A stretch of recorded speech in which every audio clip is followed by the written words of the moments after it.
भाषा विज्ञान एवं हिंदी भाषा पार्ट 2 के यूनिट 2 का पार्ट है बिहारी हिंदी की बोलियाँ। बिहारी हिंदी की बोलियों में कुछ प्राथमिक विश्लेषण ये है कि भारोपीय भाषा परिवार से जन्म होता है भारतीय आर्य भाषा परिवार का।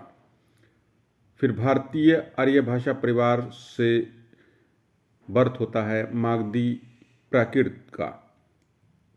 मागधी प्राकृत के बाद ये बनती है मागधी अपभ्रंश, जो कि बिहारी हिंदी की जननी है। मागधी अपभ्रंश से बिहारी हिंदी, जो कि एक उपभाषा है। बिहारी हिंदी की 3 प्रमुख बोलियां हैं, भोजपुरी, मैथिली और मगही। इन तीनों का अध्ययन हम इस पाठ में करेंगे। सबसे पहले इग्नू का पाठ है, जो इस प्रकार है।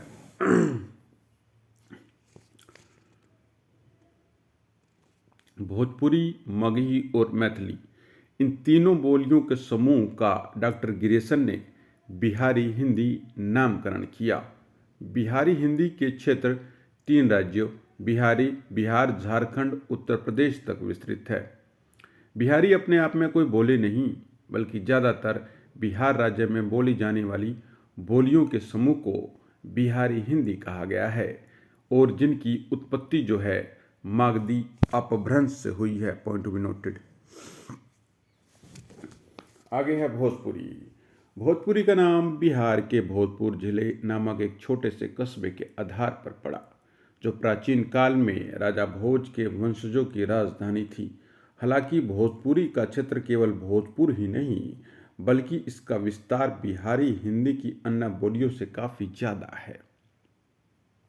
यह उत्तर में नेपाल की दक्षिणी सीमा से लेकर छोटा नागपुर और पश्चिम में पूर्वी मिर्जापुर, बनारस तथा पूर्वी फैजाबाद से लेकर पूर्व में रांची, पटना, बस्ती का कुछ भाग, गोरखपुर, देवरिया, छपरा, सिवान, गोपालगंज, जौनपुर, पूर्वी भाग, गाजीपुर, बलिया, भोजपुर तथा पलामू में बोली जाती है। इसके अतिरिक्त इसका विस्तार विदेशों में भी है। मॉरिशस, फिजी, त्रिनाद, टोबैको इत्यादि देशों में इसे व्यवहार में लाई जाने वाली दूसरी भाषा का दर्जा दिया गया है। यह हिंदी की सर्वाधिक बोली जाने वाली बोली है। इधर भोजपुरी को हिंदी से स्वतंत्र एक भाषा का दर्जा दिए जाने की मांग भी की जा रही है। इसमें लिखित प्राचीन साहित्य प्राय उपलब्ध नहीं है। यहाँ के लोगों ने प्राचीन काल में अवधि तथा अथवा ब्रिज और आधुनिक काल में खड़ी बोली का प्रयोग साहित्य सृजन के लिए किया। भोजपुरी साहित्य की परंपरा लोकगीतों और लोक कथाओं में ही सुरक्षित है। इसमें प्राचीन कवियों में कबीरदास, धर्मदास, धरणीदास तथा शिव नारायण के नाम प्रमुख है।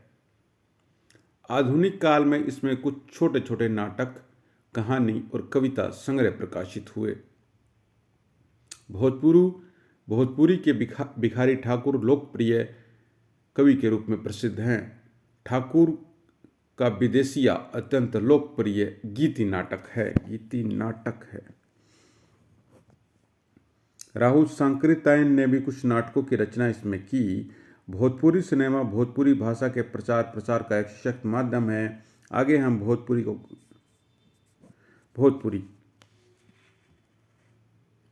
ये तो गदांश आ गया, इसको पढ़ने की क्या जरूरत है। चलो देख लेते हैं।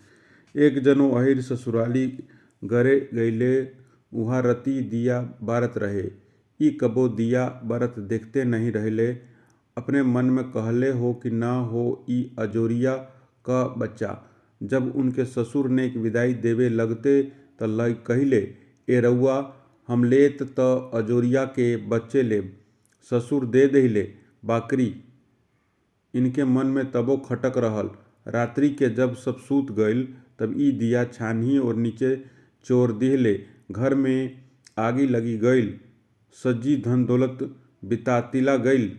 इहो रोए गईल, हमार अजोरिया के बच्चा ओही में जरी गईले। सब लोग जान गईले कि यह सार घर फुलसिस है। शब्दार्थ गईले, गया, और जो भी है आगे विशेषताएं। अवधि आदि की भांति इसमें संज्ञा के सामान्य दीर्घ एवं दीर्घितर रूप होते हैं, जैसे सोनार, सोनरा और सोनरवा।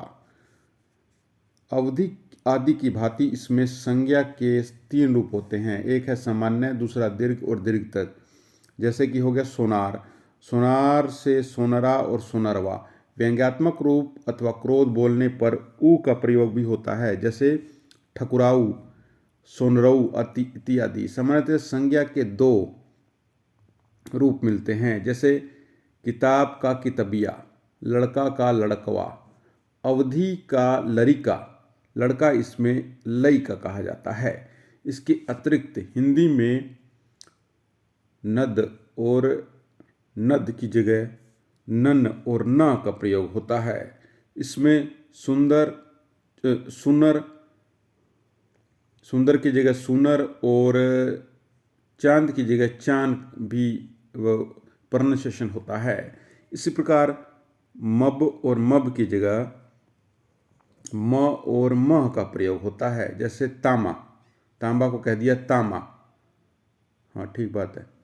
खंबा को खमहा, हा यूज हो रहा है, खमहा। इसमें स्त्रीलिंग संज्ञाएं इकारांत या इकारात होती है, जैसे बहिन के हो गया बहिनी, भूख हो गया भूखी, गाय हो गया गाई। बहुवचन में संज्ञा अपवर्तित रहती है। यदि स्पष्टता दिखानी है तो लोग या लोगों शब्द जोड़ दिया जाता है। आगे है बिहारी हिंदी की दूसरी प्रमुख भाषा मगही, जो मगध क्षेत्र की सबसे प्रमुख भाषा है। मगही मागधी अपभ्रंश, मगधी का अपभ्रंश रूप, मगही मागधी का अपभ्रंश रूप है। इसका संबंध मगध प्रांत की भाषा से है, किंतु आधुनिक मगही प्राचीन मगध तक ही सीमित थी। इसका प्रतिष्ठित रूप गया जिले में बोली जाने वाली बोली से माना जाता है। अन्य स्थानों पर सीमावर्ती भाषाओं का प्रभाव दिखाई पड़ता है। गया जिले के अलावा पटना, हजारीबाग, मुंगेर, पलामऊ, भागलपुर और रांची आदि जिले के कुछ भागों में यह बोली जाती है। मगही में ललित साहित्य का अभाव रहा, किंतु लोक साहित्य पर्याप्त है, जिसमें गोपीचंद और लोरिक का नाम जो है वो उल्लेखनीय है। गोपीचंद और लोरिक। संत कवियों में बाबा करमदास, मोहनदास, बाबा हेमनाथ तथा आधुनिक युग में जयनाथपति मगही के प्रसिद्ध नाम हैं। विशेषताएं: मगही में व्याकरणिक स्तर पर भोजपुरी से बहुत थोड़े अंतर मिलते हैं। लिंग और वचन के रूप में कुछ अंतर नहीं है। संज्ञा और सर्वनाम के प्रसर्ग जो भोजपुरी में हैं, उनके अतिरिक्त संप्रदान में ला, लेल और अधिकरण में मो जुड़ जाते हैं। सर्वनामों में रउआ, आप का प्रयोग पश्चिम में मिलता है, पूर्व में आप का प्रयोग होता है। मगही की सहायक क्रियाएं हिंदी की तरह ही केवल उनका रूपांतरण भोजपुरी में कर दिया जाता है। भोजपुरी से इतर इसमें संज्ञा के सामान्य दीर्घ दीर्घतर और दीर्घ दीर्घतर रूप मिलते हैं, जैसे लोहा, लोहा, लोहवा, लोहुवना इत्यादि। इसकी विशेषताएं मैथिली से भी मिलती हैं। वैसे इसमें सरलीकरण की प्रवृत्ति अधिक दिखाई पड़ती है और हिंदी के रूपों का ग्रहण स्पष्ट दिखाई पड़ता है। आगे है बिहारी हिंदी की तीसरी प्रमुख बोली मैथिली। भोजपुरी क्षेत्र के पूर्व में तथा मगध के उत्तर में मिथिला है, जिसकी बोली मैथिली है। मिथिला शब्द का प्रयोग भारतीय साहित्य में बहुत पहले मिलता है, जबकि मैथिली शब्द आधुनिक काल से प्रयोग आया। डॉक्टर गिरेसन ने भाषा सर्वेक्षण के अनुसार मैथिली का क्षेत्र बिहार के उत्तरी भाग में पूर्वी चंपारण, मुजफ्फरपुर, मुंगेर, भागलपुर, दरभंगा, पूर्णिया तथा उत्तरी संथाल परगना तक फैला हुआ है। इसके अतिरिक्त नेपाल के तराई इलाकों में भी ये भाषा बोली जाती है।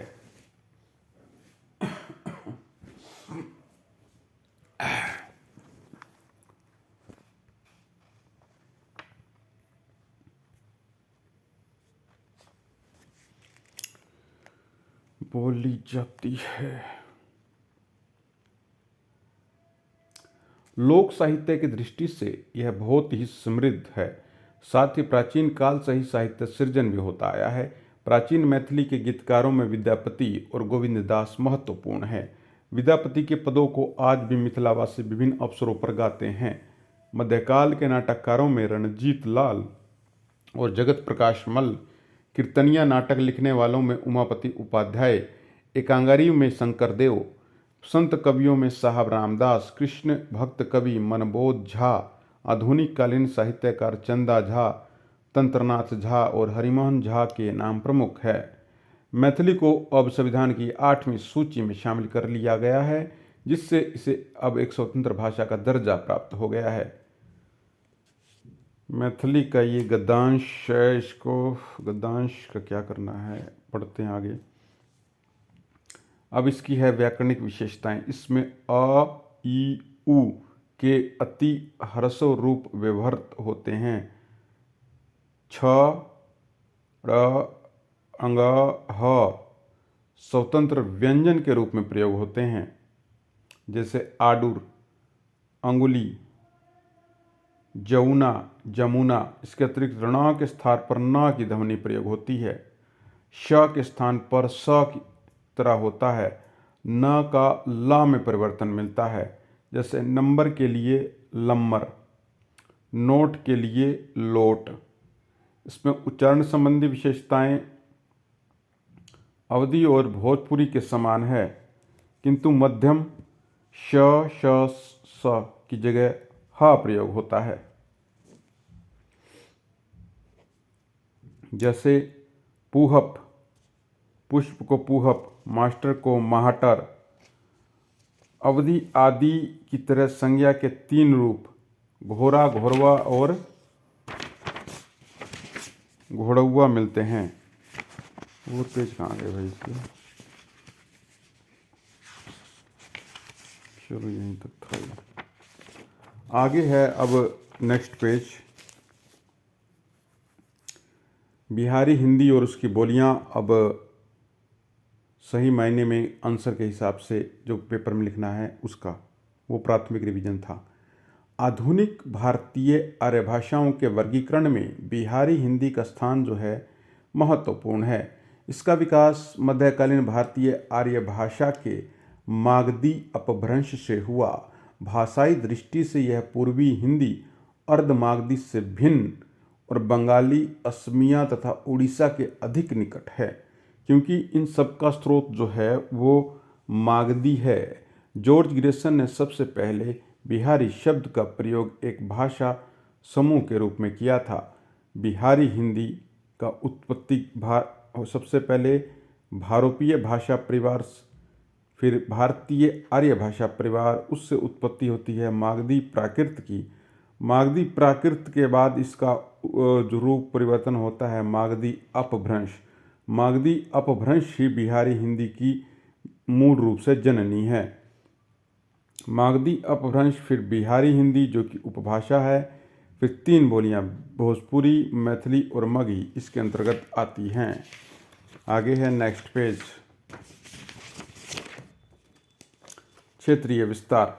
बिहारी हिंदी मुख्य रूप से बिहार के झारखंड और उत्तर प्रदेश के पूर्वी जिलों पूर्वांचल में बोली जाती है। इसके अतिरिक्त इसकी 3 प्रमुख बोलियां हैं। भोजपुरी, भोजपुरी बिहारी समूह की सबसे लोकप्रिय और सबसे अधिक बोली जाने वाली भाषा है।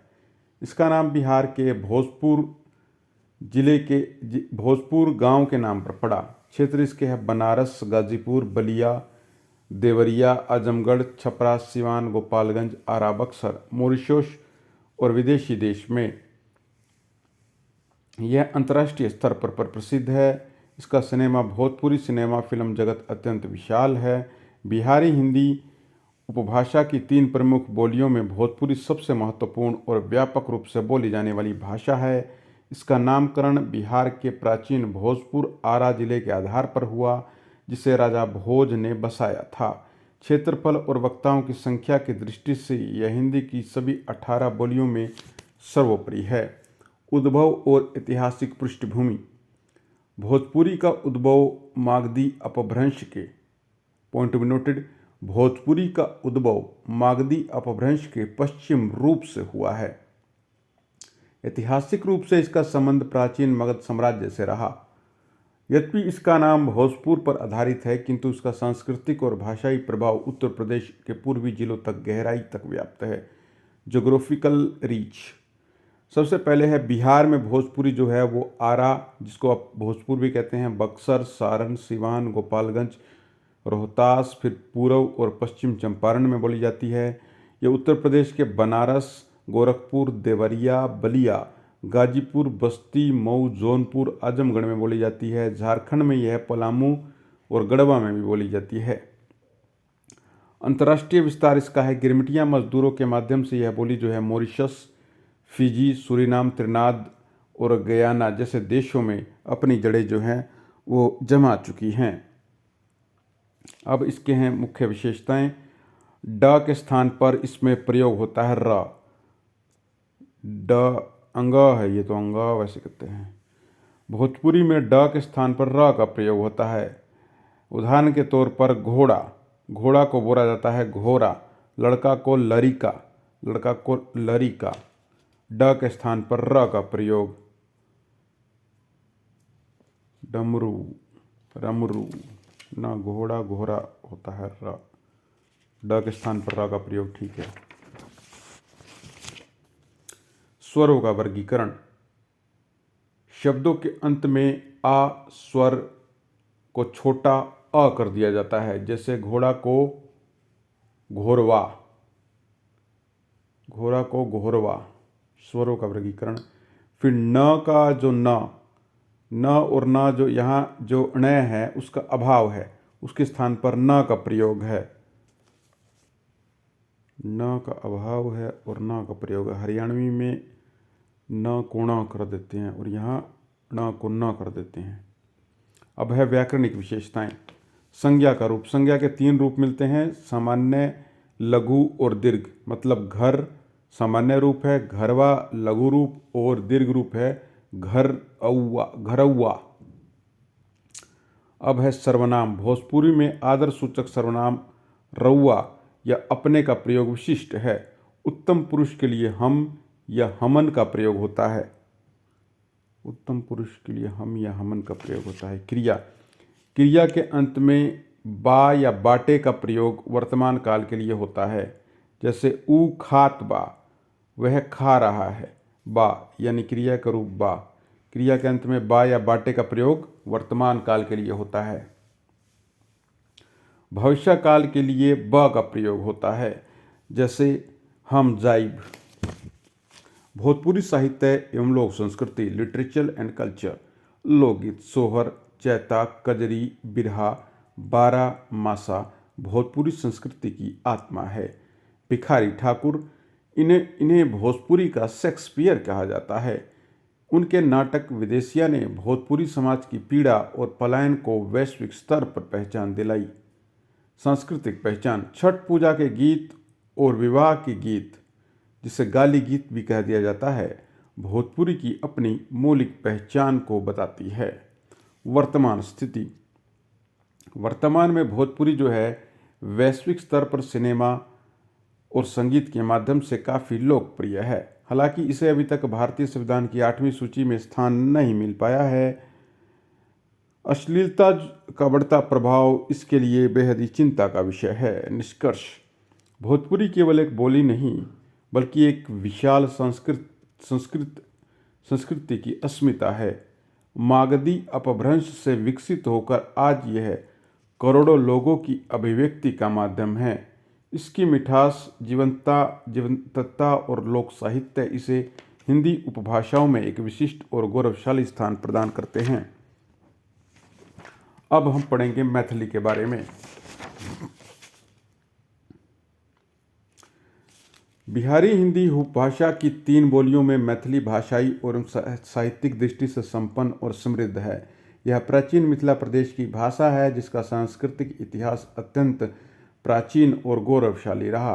भाषा वैज्ञानिक की दृष्टि से डॉक्टर गिरेसन ने इसे पूर्वी बिहारी वर्ग में रखा है। पूर्वी बिहारी वर्ग में। अन्य बोलियों की तुलना में मैथिली अपनी मिठास, व्याकरणिक जटिलता और सुदीर्घ साहित्य परंपरा के लिए जानी जाती है। उद्भव एवं विकास। मैथिली का उद्भव जो है मागधी अपभ्रंश के मध्यवर्ती या पूर्वी रूप से हुआ। मैथिली का उद्भव मागधी अपभ्रंश के मध्यवर्ती या पूर्वी रूप से हुआ। इसका विकास क्रम मागधी प्राकृत से शुरू होकर अवहट के माध्यम से आधुनिक मैथिली तक पहुंचता है। महाकवि विद्यापति ने अपनी रचना कीर्तिलता में इसी संक्रमणकालीन भाषा को देशील बैना या देशीय बउना या देशीय बैना कहा है। भौगोलिक विस्तार। मैथिली मुख्य रूप से उत्तर बिहार और नेपाल के तराई क्षेत्रों में बोली जाती है। भारत यानी बिहार में इसका एरिया जो है वो दरभंगा है, मधुबनी है, समस्तीपुर है, सहरसा है और सुपौल है। यानी कि दरभंगा, मधुबनी, समस्तीपुर, सहरसा, सुपौल, स। फिर मधेपुरा है, पूर्णिया है, कटिहार है, सीतामढ़ी है, मुजफ्फरपुर के कुछ हिस्से हैं।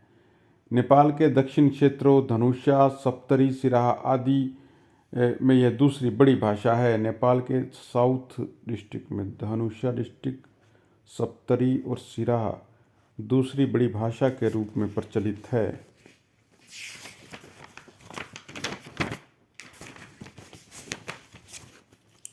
मैथिली की प्रमुख विशेषताएं। ध्वन्यात्मक विशेषताएं। अकारांत प्रधानता। मैथिली के शब्दों के अंत में अ का उच्चारण स्पष्ट होता है। ड का र में प्रयोग, ये तो भोजपुरी में भी था। भोजपुरी की तरह इसमें ड का उच्चारण पर र जैसा होता है, ये तो मगही में भी होगा। स्वरों का वर्गीकरण। छ ध्वनि का प्रयोग होता है। सहायक क्रिया के रूप में छ जैसे अच्छी, छ का प्रयोग मैथिली की सबसे बड़ी पहचान है। अभय व्याकरणिक विशेषताएं। सर्वनाम और आदरबोध। मैथिली में आदर के कई स्तर होते हैं, जैसे तू, तो, आहाँ, अपने। क्रिया के रूप में कर्ता और कर्म का आदर स्तर के अनुसार बदलते रहते हैं। मैथिली में आदर के कई स्तर होते हैं, जैसे तू, तो, आह, अपने। तू, तो, आह, अपने क्रिया के रूप में कर्ता और कर्म के आदर स्तर के अनुसार बदलते हैं। क्रियापद। इसकी क्रिया संरचना हिंदी की तुलना में अधिक जटिल और वैज्ञानिक है। उदाहरण के लिए अच्छी, हाँ, छवि, हाँ। समझने से बाहर है। Constitutional status. मैथिली के लिए सबसे गौरवशाली तथ्य यह है कि इसे 1992वें कॉन्स्टिट्यूशन अमेंडमेंट 2003 के द्वारा भारतीय संविधान की 8वीं अनुसूची में शामिल किया गया है। अब यह स्वतंत्र भाषा के रूप में मान्यता प्राप्त है। कंक्लूजन, निष्कर्ष। मैथिली केवल एक लोकप्रिय बोली नहीं बल्कि एक पूर्ण विकसित भाषा है। इसका व्याकरण सुगठित है और साहित्य अत्यंत प्राचीन और मौलिक। मागधी अपभ्रंश से निकली यह भाषा आज अपनी सांस्कृतिक पहचान और लोक परंपराओं और संवैधानिक मान्यता के कारण वैश्विक पटल पर प्रतिष्ठित है।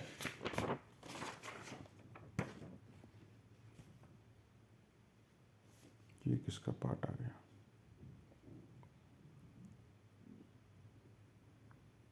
ये मैथिली का ही रह गया, आ गया पाठ आ गया। मैथिली में कारक चिन्ह क का जो है का, की, के और स का से जैसे कारक चिन्हों का प्रयोग होता है। मैथिली में क का, की, के और स का से, का, की, के और स का से जैसे कारक चिन्हों का प्रयोग होता है। साहित्यिक समृद्धि। मैथिली का साहित्य हिंदी की किसी भी अन्य बोली से पुराना और प्रौढ़ है। आदिकाल में ज्योतिषवर ठाकुर की वर्ण रत्नाकर 14वीं सदी गद्य की प्रधानता प्राचीनतम रचना मानी जाती है, जो मैथिली भाषा में ही है। विद्यापति। इन्हें मैथिली कोकिल कहा जाता है। इनकी पदावली ने न केवल मैथिली बल्कि समस्त भारतीय साहित्य को प्रभावित किया। चैतन्य महाप्रभु ने इनके पदों से प्रभावित थे। आधुनिक काल। बाबा नागार्जुन की यात्री, राजकमल चौधरी और हरिमोहन झा जैसे साहित्यकारों ने मैथिली गद्य और पद की नई ऊंचाइयों तक पहुंचाया है। लिपि। मैथिली की अपनी प्राचीन लिपि है। अच्छा, इसकी लिपि भी है, जिसे तिरुहुता या मिथिलाक्षर कहा जाता है। इसके अतिरिक्त यह कैथी लिपि में भी लिखी जाती है। वर्तमान में व्यवहारिक कारणों से देवनागरी का प्रयोग सर्वाधिक होता है। अच्छा, मैथिली की अपनी प्राचीन लिपि है जिसको कहते हैं तिरहुता या मिथिलाक्षर। इसके अतिरिक्त यह जो है कैथी लिपि में लिखी जाती है। Point to be noted.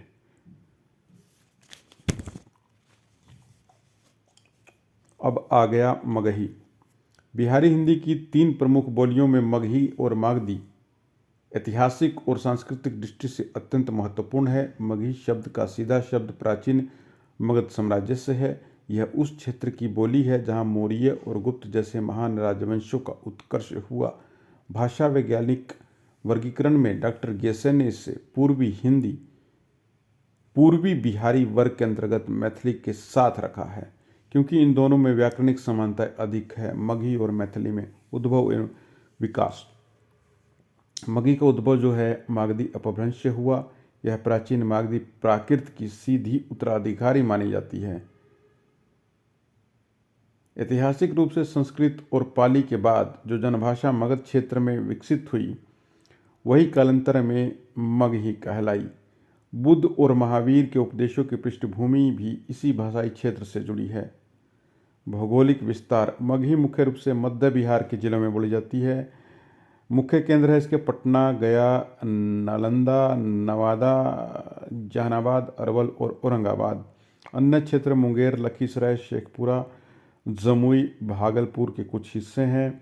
Jharkhand के हजारीबाग, चतरा, कोडरमा और पलामू में ये बोली जाती है। अब मगही की कुछ विशेषताएं हैं। सबसे पहले ध्वन्यात्मक विशेषताएं। र का ला में परिवर्तन होता है। र का ला में परिवर्तन, जैसे मगही में अक्सर ल के स्थान पर र का प्रयोग होता है। फल, फर, जल, ये तो कई जगह है परिवर्तन र का ला में। अनंत स्वर। शब्दों के अंत में ओ या ऊ ध्वनियों का प्रयोग कम होता है। यहाँ शब्द प्राय अकारांत या इकारांत होते हैं। हाँ, ए और ऊ का नहीं है। शब्द में अकारांत और हाँ नबी नवा रूप विवाह ऐसे होता है और इकारांत होते हैं। प्राचीनता। मगही की ध्वनियाँ प्राचीन मगधी प्राकृत के काफ़ी करीब मानी जाती हैं। अब है व्याकरणिक विशेषताएं। क्रिया के रूप में मगही में वर्तमान काल क्रिया के अंत में ह ध्वनि का प्रयोग विशिष्ट है। जैसे जाइल ही जा रहा, जाइल ही मतलब जा रहा हूँ। भूतकाल। भूतकाल के लिए ल प्रत्यय का प्रयोग होता है। जैसे गेल, गया, खेल, खाया। आदर बोधक क्रियाएं। मैथिली की तरह मगही में भी आदर के अनुसार क्रियाएं बदलती हैं। मैथिली की तरह मगही में भी आदर बोध क्रियाएं बदलती हैं। क्रिया के रूप में ह ध्वनि का प्रयोग विशिष्ट है। भूतकाल के लिए ल प्रत्यय है। और मैथिली की तरह मगही में भी आदर के अनुसार क्रियाएं बदलती हैं। सर्वनाम। इसमें म के स्थान पर हमें, तुम के स्थान पर तू और आपने के स्थान आप के स्थान पर अपने जैसे रूपों का प्रयोग होता है। मैं की जगह हम और तुम की जगह तू और आप की जगह अपने का प्रयोग होता है। मगही साहित्य और लोक संस्कृति। यद्यपि मगही में मैथिली जैसी प्राचीन लिखित साहित्य कम मिलता है, किंतु इसका लोक साहित्य अत्यंत समृद्ध है। सबसे पहले है लोक गाथा। लोरकायन मगही की सबसे प्रसिद्ध लोक गाथा है। लोरकायन जो वीर रस से ओतप्रोत है। इसके अतिरिक्त गोपीचंद और भरथरी की कथाएं भी प्रचलित हैं। आधुनिक साहित्य। आधुनिक काल में मगही साहित्य के विकास के लिए मगही अकादमी पटना का योगदान महत्वपूर्ण है। मथुरा प्रसाद नवीन और सुरेश दुबे सरस जैसे रचनाकारों ने मगही कविता और कहानी को नई पहचान दी है। पत्रिकाएं। बिहान जैसी पत्रिकाओं ने मगही लेखन को प्रोत्साहित किया है। मैथिली और मगही में संबंध। भाषाविदों के अनुसार मगही और मैथिली में इतनी समानता है कि इन्हें एक दूसरे की सहोदरा बहनें कहा जाता है। मुख्य अंतर उच्चारण की लचक और कुछ क्रिया रूपों में है। जहाँ मैथिली को साहित्यिक मान्यता मिली है, वहीं जो मगही है लोकमानस के सशक्त अभिव्यक्ति मानी जाती है। निष्कर्ष यही है कि मगही केवल एक बोली नहीं बल्कि मगध की महान विरासत की संवाहिका है। मागधी अपभ्रंश से उत्पन्न यह बोली आज भी अपने क्षेत्र में अत्यंत जीवंत है। यद्यपि इसे अभी तक संवैधानिक मान्यता प्राप्त नहीं हुई है, फिर भी इसकी भाषाई संरचना और समृद्ध लोक साहित्य ने इसे बिहारी हिंदी का एक अनिवार्य और सशक्त स्तंभ मानते हैं। अब इसी आधार पर बिहारी हिंदी की विशेषताएं तीनों भाषाओं को मिलाकर देख लेते हैं। बिहारी हिंदी की 5 उपभाषाओं में से एक अत्यंत महत्वपूर्ण है। इसका विकास मागधी अपभ्रंश से हुआ। इसके अंतर्गत 3 प्रमुख बोलियां भोजपुरी, मैथिली, मगही आती है। यद्यपि इन तीनों का अपना स्वतंत्र पहचान है, तथापि मागधी मूल होने के कारण इनमें कई भाषाई और व्याकरणिक समानताएं हैं, जिन्हें बिहारी हिंदी की सामान्य विशेषताएं कहा जाता है। ध्वनियाँ विशेषताएं। ड के स्थान पर र का प्रयोग तीनों में है। बिहारी हिंदी को तीनों बोलियों में ड के ध्वनि के अभाव है और इसके स्थान पर र का प्रयोग है। बड़ा, बड़ा, घोड़ा, घोड़ा, लड़का, लड़का। न का और न का प्रयोग, न की जगह न है। इन बोलियों में न की ध्वनि नहीं पाई जाती। इसके स्थान पर दंत न का प्रयोग होता है। न का प्रयोग हरियाणवी बोलियों में होता है। श, श, स का उच्चारण। तीनों उच्चव्यंजन के स्थान पर दंत श का उच्चारण होता है। स्वार्थिक प्रत्यय इया, वा। संज्ञा शब्दों के अंत में वा या इया जोड़ने की प्रवृत्ति तीनों में समान है। व्याकरणिक विशेषताएं। संज्ञा के 3 रूप मिलते हैं: सामान्य, लघु और दीर्घ। कारक चिन्ह। संबंध कारक के लिए के या क का प्रयोग होता है। राम के घर, के का प्रयोग ज़्यादा होता है। अपादान कारक के लिए स या से का प्रयोग होता है। स या से, सपदन। क्रिया रूप। सहायक क्रियाएं। भोजपुरी में बा, मगही में ह और मैथिली में छ, ये सहायक क्रिया के रूप में प्रयोग होते हैं, लेकिन तीनों का कार्य वर्तमान काल को दर्शाना ही है। सहायक क्रिया। भोजपुरी में ब, मैथिली में छ और मगही में ह।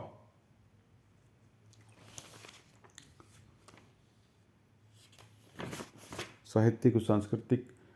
लोक साहित्य। बिहारी हिंदी के लोक साहित्य अत्यंत समृद्ध है। लोरकायन जैसी लोक कथाएं विश्व में प्रसिद्ध है। मगही में है ये। शास्त्रीय साहित्य। विद्यापति जैसे कवियों ने इसे साहित्यिक ऊंचाइयां प्रदान की। वर्ण रत्नाकर जैसे प्राचीन गद्य ग्रंथ इसकी उपभाषा के देन है। वैश्विक पहचान। गिरमिटिया संस्कृति के कारण आज भोजपुरी 7 समुद्र पार भी जीवित है। निष्कर्ष।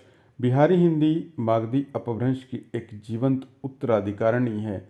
इसकी बोलियां न केवल व्याकरणिक रूप से सुसंगठित हैं, बल्कि सांस्कृतिक रूप से अत्यंत प्रभावशील है। जहाँ मैथिली को संवैधानिक संरक्षण प्राप्त है, वहीं भोजपुरी और मगही जनमानस की रग रग में बसी है। यह उपभाषा हिंदी साहित्य और भारतीय संस्कृति की एक अपरिहार्य अंग है। ये थी बिहारी हिंदी।